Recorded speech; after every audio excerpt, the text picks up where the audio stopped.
Hey, sisters and brothers. Welcome to week 8 of Read Through the Bible in 2 years.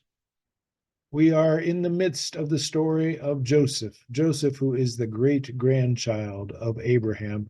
Joseph, who starts his life as a kind of snot-nosed little brat who has these dreams that say that his brothers will eventually, his older brothers will eventually bow down to him. And he angers his older brothers so much that they grab him and sell him into slavery, and he ends up as a slave in Egypt.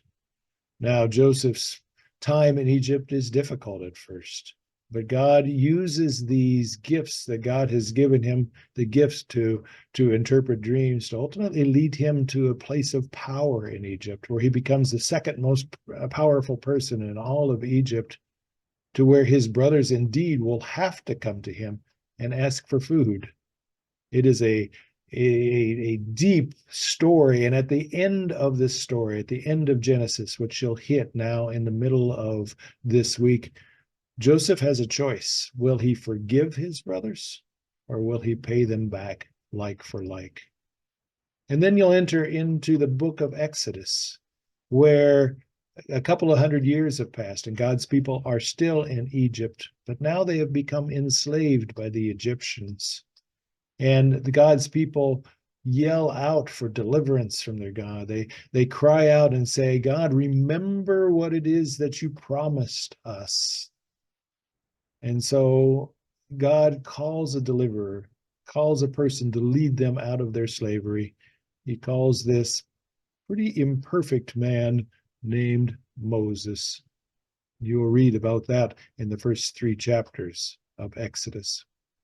The New Testament reading takes place beginning about chapter 16 of Matthew.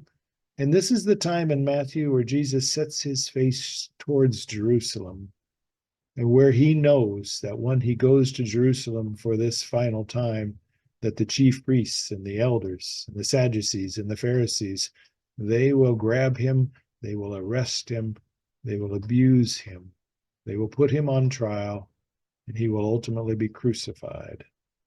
And he invites his followers to pick up their crosses and follow him as well.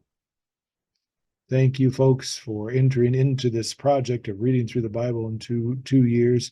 I refer you to the wonderful resources that are in the written portion underneath this YouTube video, and where you can read them, you can do your own research and find the answers to the questions that you may have as you read through the Bible in 2 years. Thank you, and God bless you.